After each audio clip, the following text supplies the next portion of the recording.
الشيطان الرجيم بسم الله الرحمن الرحيم ولقد آتينا داود وسليمان علما وقال الحمد لله رب العالمين الحمد لله الذي فضلنا على كثير من عباده المؤمنين وورث سليمان داود وقال يا أيها الناس علمنا منطق الطير وأوتينا من كل شيء إن هذا لهو الفضل المبين وحشر لسليمان جنوده من الجن والإنس والطير فهم يوزعون حتى إذا أتوا على واد النمل قالت نملة يا أيها النمل ادخلوا مساكنكم لا يحطمنكم سليمان وجنوده وهم لا يشعرون فتبسم ضاحكا من قولها وقال ربي أوزعني أن أشكر نعمتك التي أنعمت علي وعلى والدي وأن أعمل صالحا ترضاه وأدخلني برحمتك في عبادك الصالحين صدق الله العظيم. درست پڑھیں.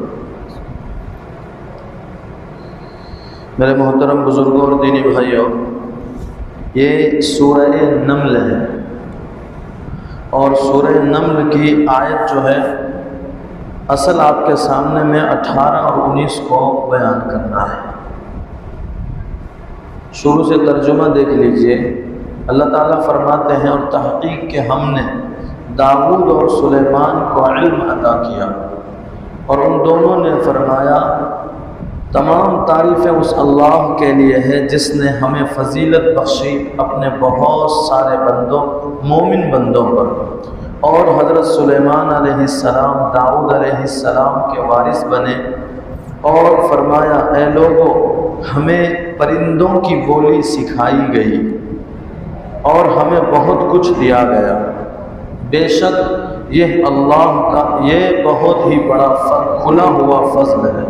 اور حضرت سلیمان علیہ السلام کے لیے ان کا لشکر جنات انسان پرندوں کا سب کو جمع کیا گیا، یہاں تک کہ حضرت سلیمان اور ان کا لشکر نمل یعنی چونٹی کی وادی پر آئے تو ایک چونٹی نے کہا کہ اے چونٹیوں اپنے اپنے بلوں میں داخل ہو جاؤ، سلیمان اور ان کا لشکر تمہیں کہیں روند نہ دے بے خبری کے عالم میں. بس حضرت سلیمان علیہ السلام مسکرائے ہنستے ہوئے اس چونٹی کی بات سے اور فرمایا اے میرے رب ہمیں شکر آپ کے اس نعمت کے شکر کی توفیق دیجیے جو آپ نے مجھ پر اور میرے والدین پر فرمایا ہے، اور ہمیں توفیق دیجیے نیک اعمال ایسے نیک اعمال کرنے کا جس سے آپ راضی ہوں اور مجھے اپنی رحمت کے ذریعے سے اپنے نیک بندوں میں داخل فرمائیے. یہ پورا ترجمہ ہے. اصل میں سورت کا نام ہے النمل. نمل کے معنی ہوتا ہے چونٹی، جس کو ہم کہتے ہیں مونگی. تو اللہ تعالیٰ نے اس سورت کو نمل کے نام سے کیوں موسوم کیا اور اس سورت کا نام نمل کیوں رکھا؟ اس سے پہلے بھی ہم ہر سورت کے شروع میں یہ بات کہہ رہے ہیں کہ سورت کا نام اس وجہ سے رکھا گیا. تو اسی طرح سے اس سورت کا نام بھی چونٹی کا رکھا گیا کیونکہ اس کے اندر چونٹی کا تذکرہ ہے. اس لیے اب یہ کہ چونٹی کا تذکرہ کیا ہے بہت مختصر طور پر ہم آپ کے سامنے میں رکھتے ہیں. اصل میں حضرت اللہ تعالیٰ نے جو ہے دنیا میں کئی انبیاء پیدا فرمائے ہیں، جیسا کہ ہمارے دعوت و تبلیغ میں ہم سنتے رہتے ہیں کم و بیش 1,24,000 انبیاء اللہ نے دنیا میں بھیجے. انہی میں سے 2 نبی ہیں جن کا تذکرہ یہاں پر شروع میں ہم نے پڑھا. ایک ہے حضرت داؤد علیہ السلام اور دوسرے ہیں حضرت سلیمان علیہ السلام.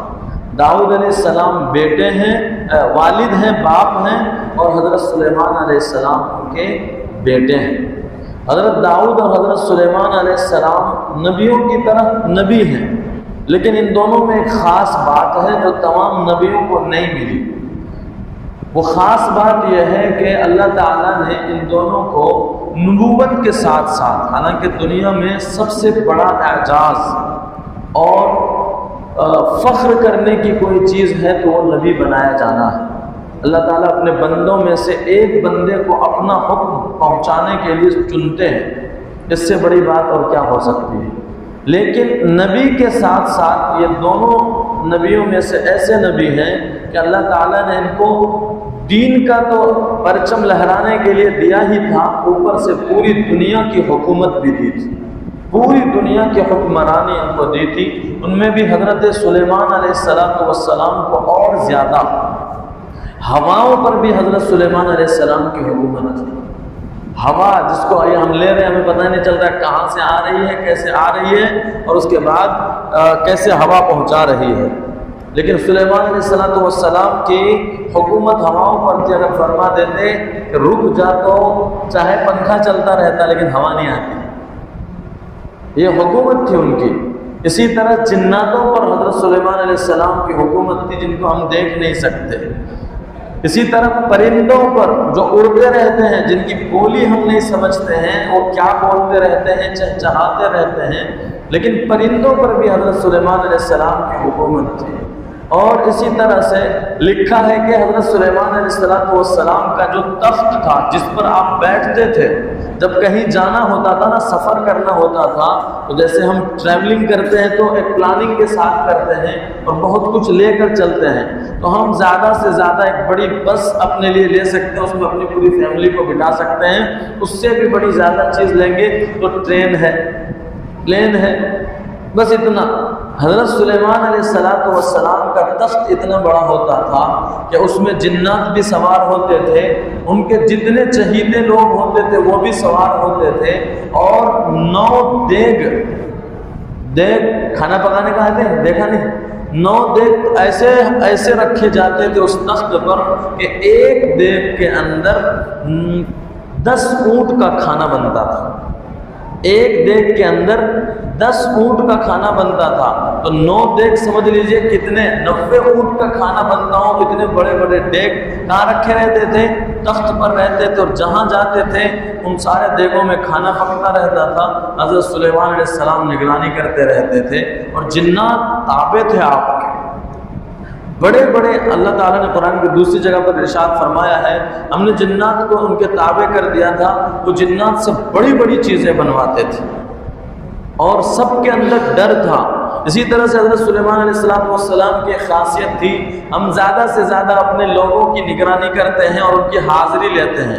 اسکولوں میں، کالجوں میں، مدرسوں میں، ٹیوشنز میں، مکتبوں میں کیا ہوتا ہے؟ مولانا صاحب ہیں، ماسٹر صاحب ہیں، وہ کیا کرتے ہیں؟ نگرانی کرتے ہیں اور سب کی حاضری لیتے ہیں کہ کون حاضر ہے، کون غیر حاضر ہے۔ لیکن حضرت سلیمان علیہ السلام پرندوں کی حاضری لیتے تھے کہ کتنے پرندے حاضر ہیں، کتنے غائب ہیں۔ اسی طرح جناتوں کی حاضری لیتے تھے، کون کون حاضر ہے، کون غائب ہے۔ جانوروں کی حاضری لیتے تھے۔ الغرض کہنے کا مطلب یہ ہے کہ اللہ تعالیٰ نے حضرت سلیمان علیہ السلام کو ایک بڑی حکومت عطا کی تھی، تو آپ جہاں بھی جائیں، ہوا کو حکم دیتے تھے، ہوا کو کہ یہ چیز کر، تو ہوا کو وہ کام کرتی تھی۔ ایک بار اپنے تخت پر بیٹھتے تھے اور ہوا کو کہتے تھے کہ اس کو ہمیں لے کر کہاں چل، بیلگام چل، 2 منٹ کے اندر بیلگام، بہت تیز۔ آج پلین اس کے سامنے میں کچھ بھی نہیں ہے، تو یہ پلین آج ہے، لیکن اللہ تعالیٰ نے اس سے پہلے حضرت سلیمان علیہ السلام کو اس سے بڑی چیز عطا کر دی تھی۔ پلین بھی ہواؤں میں ہی اڑتا ہے، بنا ہواؤں کے اڑ نہیں سکتا وہ۔ تو خیر، کہنے کا مطلب یہ ہے کہ حضرت سلیمان علیہ السلام کو اللہ نے بہت بڑی سلطنت اور حکومت عطا کی تھی۔ ان سارے حکومتوں کے اندر ایک واقعہ یہاں قرآن نے نقل کیا ہے کہ حضرت سلیمان علیہ السلام ایک مرتبہ اپنے سارے لشکر میں سے بڑے لشکر کے ساتھ کہیں جا رہے تھے۔ کہاں جا رہے تھے؟ یہاں ایک وادی کا تذکرہ ہے۔ وادی 2 قول لکھے ہیں اس کے اندر، یا تو یہ طائف میں ایک جگہ تھی، طائف جو مکہ المکرمہ کے پاس میں ہے، جہاں ہمارے نبی علیہ السلام پر پتھر برسائے گئے تھے، تو وہ جگہ ہے، یا دوسری جگہ ایک یمن کے اندر ہے۔ یہ دونوں میں سے کوئی ایک قول لکھا ہے، لیکن پہلا قول جو کہ طائف کا ہے، اس میں ایک بہت بڑی حدیث نقل کی گئی ہے۔ لکھا ہے کہ حضرت سلیمان علیہ السلام جہاں بھی تھے وہاں سے ہواؤں کو حکم دیا کہ ہمارے تخت کو لے کر چلو، تو سارے لاؤ لشکر کے ساتھ جو ہے حضرت سلیمان علیہ السلام کا تخت اڑتا جا رہا تھا، تو آپ کا تخت جو ہے وہ مدینے کے اوپر سے گزرا۔ آج جو مدینہ المنورہ ہے نا اس کے اوپر سے گزرا تو میرے حضرت سلیمان علیہ السلام نے کہا یہی وہ جگہ ہے جہاں آخری نبی ہجرت کر کے آئیں گے۔ اب سلیمان علیہ السلام کا زمانہ اور میرے نبی کا زمانہ کتنا دور ہے ذرا یہ بھی سن لیجیے۔ 1700 سال پیچھے حضرت سلیمان علیہ السلام پیدا ہوئے تھے، 1700 سال کے بعد ہمارے اور آپ کے آقا حضرت محمد صلی اللہ علیہ وسلم دنیا میں تشریف لائے تھے۔ تو 1700 سال پہلے ہی حضرت سلیمان نے کہا کہ علیہ السلام کہ یہ وہ جگہ ہے جہاں پر آخری نبی ہجرت کر کے آئیں گے اور یہاں سے وہ اپنا دین پھیلائیں گے۔ وہاں سے چلتے چلتے مکے کے اوپر سے گزرے، کعبہ کے سامنے سے گزرے تو گزر گئے، وہاں رکے نہیں، وہ بس اتنا فرمایا کہ یہ وہ جگہ ہے جہاں پر وہ حضرت محمد صلی اللہ علیہ وسلم آخری نبی پیدا ہوں گے، چلے گئے۔ لکھا ہے کہ کعبہ رونے لگا۔ جو کعبہ ہے نا اللہ کا گھر جو ہے بیت اللہ، جس کی طرف ہم لوگ منہ کر کے نماز پڑھتے کہتے ہیں کہ منہ میرا کعبہ شریف کی طرف اللہ اکبر، تو وہ کعبہ رونے لگا۔ تو اللہ تعالیٰ نے پوچھا کیوں روتا ہے؟ کہا کہ یا اللہ، کعبہ نے کہا یا اللہ آپ کا نیک بندہ اور ان کے ساتھ ساتھ آپ کے چہیتے لوگ، چونکہ نبیوں کے ساتھ اچھے ہی لوگ ہوں گے، برے لوگ تو ہو ہی نہیں سکتے، تو آپ کے چہیتے لوگ ہمارے اوپر سے گزر گئے لیکن وہ ہمارے پاس نہیں آئے اور یہاں آ کر نماز نہیں پڑھی، اور یہاں ہمارے آزو بازو میں یہ مورتیوں کی پوجا ہو رہی ہے۔ مکے والے اس وقت بتوں کی پوجا کر رہے تھے کیونکہ اس وقت کوئی نبی نہیں تھا ان میں۔ تو یہ کعبہ نے شکوہ کیا کس سے؟ اللہ سے۔ اللہ نے کہا کوئی بات نہیں، تو چپ ہو جا، ایک قریب زمانہ ہے کہ میں 1700 سال پہلے اللہ کہہ رہے ہیں قریب زمانہ ہے کہ میں تیرے پاس اپنا ایک آخری نبی بھیجوں گا اور ساری کتابوں کا خلاصہ ان کو قرآن دے کر بھیجوں گا، اور تیرے ارد گرد ایسے لوگوں کو جمع کروں گا کہ جو لوگ ہمیشہ تیرے پاس عبادت کرتے رہیں گے۔ آج دیکھ لیجیے پوری دنیا ہر طرف بند ہو جاتی ہے، لیکن ایک جگہ ایسی ہے کعبہ جو 24 گھنٹے وہاں طواف ہوتا رہتا ہے، 24 گھنٹے۔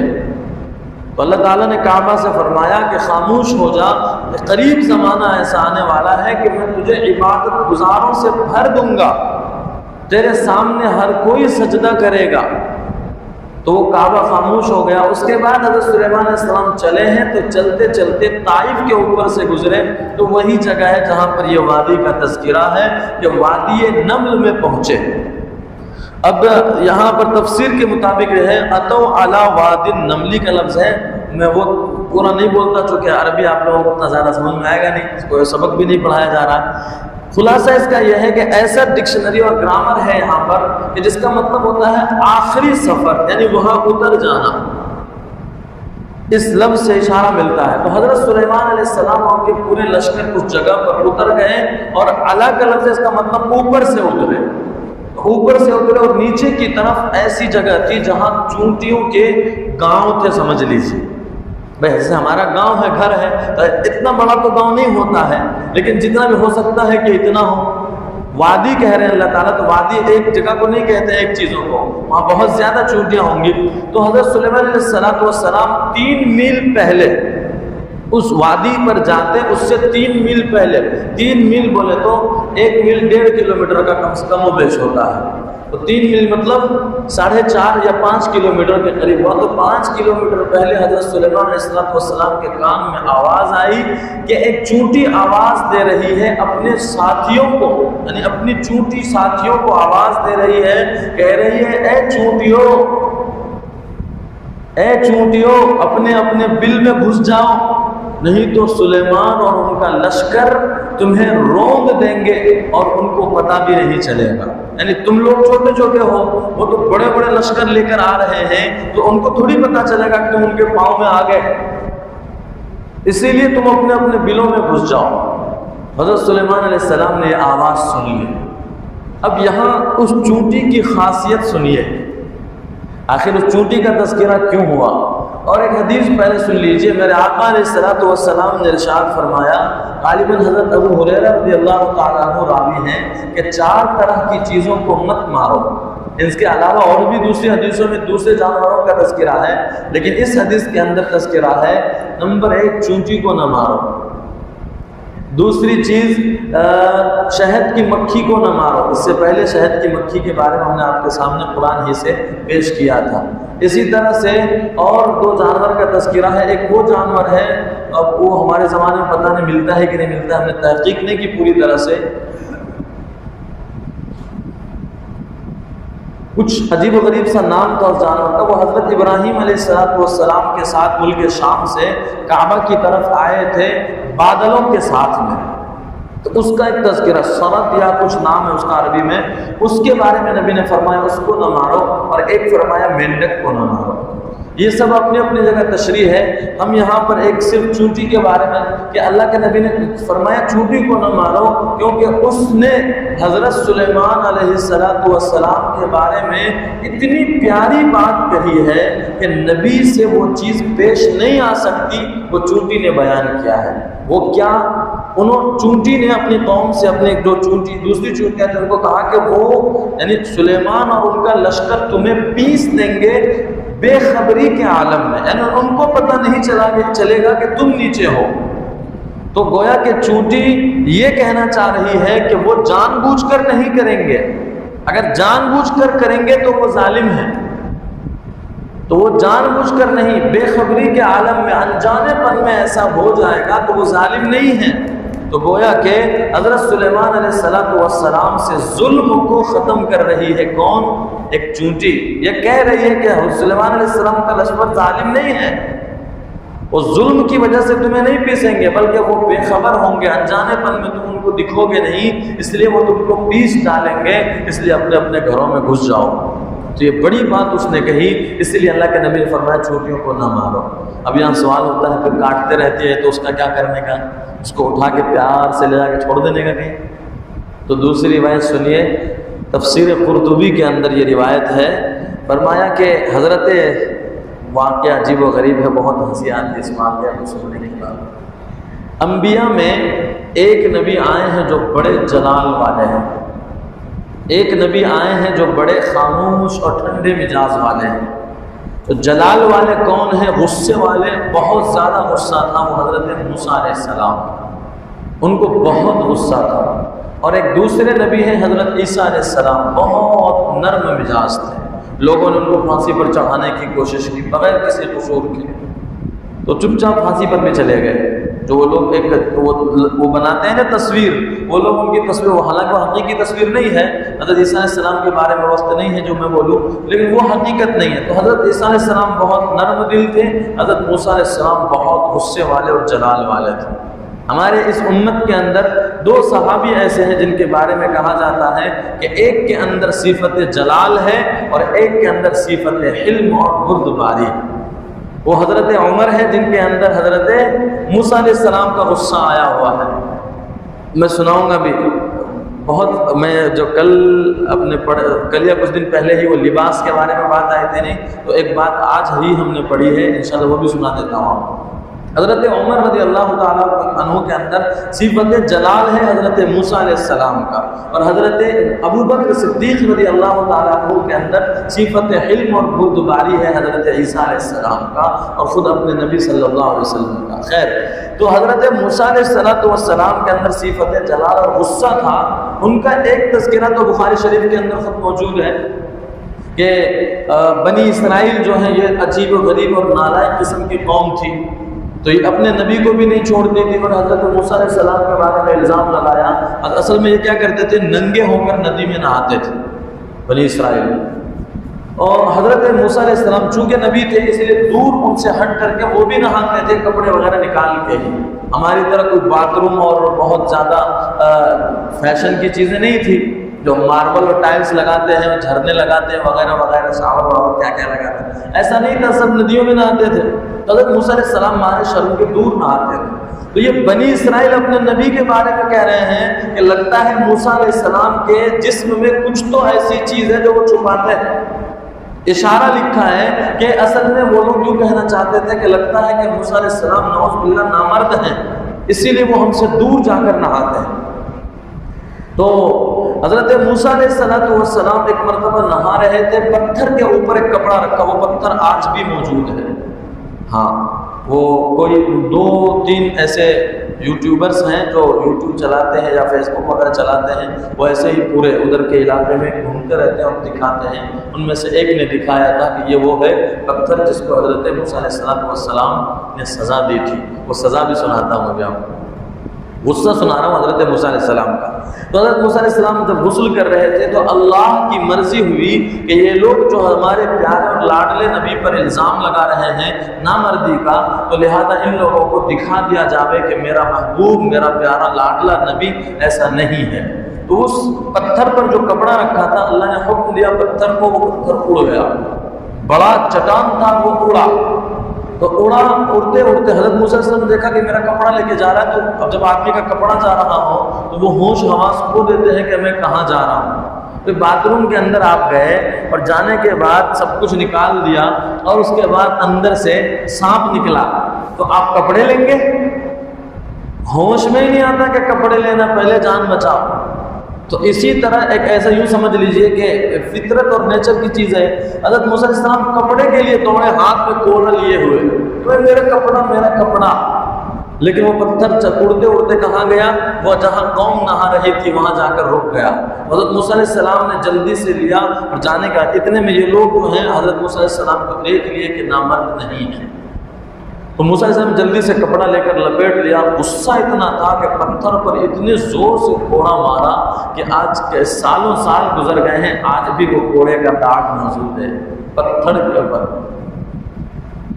تو غصے والے تھے اور طاقت بھی بہت زیادہ تھی۔ طاقت کا خود قرآن تذکرہ کرتا ہے کہ طاقت اتنی تھی کہ وہ حضرت شعیب علیہ السلام کی بیٹیوں کے لیے ایک پورے ایسے کنویں کے ڈھکن کو ہٹا دیا تھا جس کو پوری قوم مل کر ہٹاتی تھی، اکیلے ہی ہٹا دیا تھا۔ نبیوں کی طاقت ہوتی ہے اتنی زیادہ۔ تو خیر ایک تو یہ تذکرہ ہے۔ اسی طرح سے جو اصل میں چونٹیوں کے بارے میں سنانا چاہتا ہوں آپ کو، کہ جو میں نے کہا نہیں اللہ کے نبی نے فرمایا نہیں مارنا ہے، تو سوال یہ ہوتا ہے پھر کاٹے تو کیا کرنے کا؟ تو دوسری روایت سے اس کے بارے میں کچھ معلوم ہوتا ہے، اس لیے وہ سنا رہا ہوں۔ حضرت موسیٰ علیہ السلام نے اللہ سے شکوہ کیا کہ یا اللہ آپ بھی عجیب ہو، کلیم اللہ تھے نا، اللہ سے بات کرتے تھے۔ کوئی نبی ایسے نہیں ہوئے جو اللہ سے ڈائریکٹ بات کرتے ہوں اور عجیب۔ اس سے پہلے بھی سنایا تھا ہم نے، اللہ کے نبی سے انہوں نے کہا کہ آپ نے ہمارے بنی اسرائیل کے نبیوں کو اپنے علماء کے بارے میں کہہ دیا کہ ہمارے بنی اسرائیل کے نبی اور آپ کے امت کے علماء دونوں برابر ہیں۔ سنایا تھا شاید تذکرہ حضرت امام غزالی کا۔ تو حضرت موسیٰ علیہ السلام اللہ سے بات کرتے تھے، تو اللہ سے بات کیا کہ یا اللہ آپ بھی عجیب ہیں۔ کسی شہر یا علاقے میں 1-2 لوگ نافرمانی کرتے ہیں یا کچھ لوگ نافرمانی کرتے ہیں یا سب نافرمانی کرتے ہیں، لیکن اس میں سے 5-10 تو نیک ہوں گے نا، تو آپ سب کو ہی سزا دے دیتے ہیں، نیک لوگوں کو بھی سزا دے دیتے ہیں، اچھوں کو بھی سزا دے دیتے ہیں بروں کے ساتھ میں۔ یہ تو عجیب حالت ہے آپ کی۔ اللہ سے شکوہ کیا، اللہ نے کہا ٹھیک ہے۔ اتنے زوردار گرمی ڈالی حضرت موسیٰ علیہ السلام پر کہ وہ سایہ تلاش کرنے لگے کہ کہیں جا کر چھاؤں میں بیٹھوں۔ گرمی بہت زور سے لگی، اصل میں اللہ نے ڈالی۔ تو وہ چلتے چلتے ایک جگہ پر گئے، بڑی سی جھاڑ ملی، درخت ملا بڑا سا، اس کے نیچے چھاؤں تھا، وہاں جا کر ٹیک لگا کر آرام سے بیٹھ گئے۔ اب دھوپ میں تھکے ہارے تھے، ٹیک لگا کر بیٹھے تو نیند آ گئی، سو گئے۔ بڑے سے مزے سے سو رہے تھے کہ چونٹیوں نے کاٹنا شروع کیا۔ تو جب چونٹیوں نے کاٹا نہیں تو وہ مزے سے جو سونا تھا نہیں، بالکل اچانک سے اٹھے اور غصے میں اٹھنے کے بعد پیر سے پوری چونٹیوں کو مسل دیا، اور مسلنے کے بعد درخت کے چونٹی وہاں سے بھی نکل رہے تھے، پورے درخت میں ہی آگ لگا دیا غصے میں۔ اللہ نے کہا کہ موسیٰ کاٹا تو 4-5 چونٹیوں نہیں ہوگا تجھے، لیکن تو نے سب کو ہی ختم کر دیا۔ تو موسیٰ علیہ السلام کو سمجھ میں آ گیا، تو اللہ نے فرمایا بات اصل یہ ہے کہ میرا عذاب تو عام ہوتا ہے، نافرمان اور اچھے اور فرما بردار سب پر عذاب آتا ہے، لیکن نافرمانوں کے لیے وہ آزمائش ہے، نافرمانوں کے لیے سزا ہے میرا عذاب، اور فرما برداروں کے لیے جنت میں مقام بڑھانے کی چیز ہے وہ عذاب۔ دنیا میں اگر نیک لوگ ہیں، مثال کے طور پر گوکاک میں سب کے سب نیک لوگ ہیں، کچھ لوگ آ کر نافرمانی کرنے لگے، اللہ کا عذاب آ گیا، اللہ حفاظت فرمائے، اللہ کا عذاب آ گیا، سب کے سب لوگ ختم ہو گئے۔ تو اب اچھے لوگوں کا کیا قصور؟ تو اللہ فرماتے ہیں کوئی بات نہیں، ان کا قصور نہیں تھا، لیکن پھر بھی وہ یہاں دنیا میں تو وہ ختم ہو گئے، آخرت میں اللہ ان کو یہاں دنیا میں سزا پانے کی وجہ سے بڑا مقام عطا فرمائیں گے، اور جو نافرمان تھے دنیا میں بھی سزا پائیں گے اور آخرت میں بھی جہنم میں جائیں گے۔ تو خیر اس روایت سے پتہ چلتا ہے، اس واقعے سے پتہ چلتا ہے کہ اگر تکلیف دینے والی چیز ہے تو اس کو مارا بھی جا سکتا ہے۔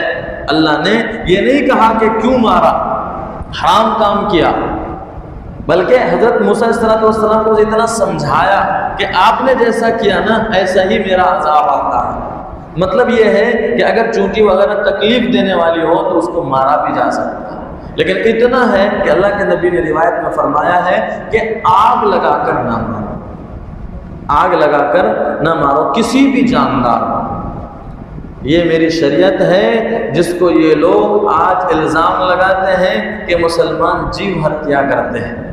میرے نبی پر قربان جائیے کہ میرے نبی مچھر کو بھی مارنے سے منع کر رہے ہیں۔ صرف اتنا ہے کہ کوئی بھی چیز تکلیف، جو لوگ جیو ہتیا کی بات کرتے ہیں کہ گائے ماتا کو مار دیتے ہیں، جیو ہتیا کرتے ہیں، وہ لوگ خود جب ان کی پوجا آتی ہے تو بلیدان کے نام پر ہم تو ذبح کر کے گردن رہنے بھی دیتے ہیں، وہ لوگ تو ڈائریکٹ گردن الگ کر دیتے ہیں۔ ہماری شریعت کی خوبصورتی ہے کہ ہم لوگوں کو اللہ کے نبی نے فرمایا جانور پر جب ذبح کرنے والے چھریوں کو جانور کے سامنے میں جا کر نہ تیز کرو، بلکہ جانور کو دوسری اسی طرح سے فرمایا کہ ایک جانور کو ایک جانور کے سامنے میں ذبح مت کرو تاکہ دوسرے جانور کو کہیں تکلیف نہ ہو۔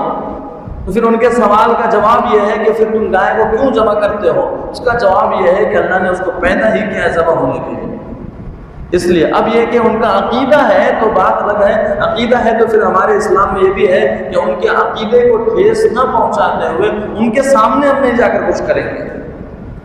تو الحمدللہ ہمارے ملک میں کوئی ایسا مسلمان نہیں ہے جا کر کسی کے سامنے میں گائے ذبح کرتا ہو، پھر بھی تکلیف ہوتی ہے تو اللہ کی پناہ۔ تو خیر یہ ہماری شریعت ہے۔ اللہ کے نبی علیہ الصلوۃ والسلام نے فرمایا کہ چونٹی کو نہ مارو، تو یہ جو چونٹی تھی یہ اللہ کے نبی نے اسی چونٹی کے بارے میں کیونکہ کہا کہ چونٹی نے ایسا کام کیا تھا اس لیے چونٹی کو نہیں مارنا ہے۔ یہ چونٹی ایمان والی چونٹی تھی،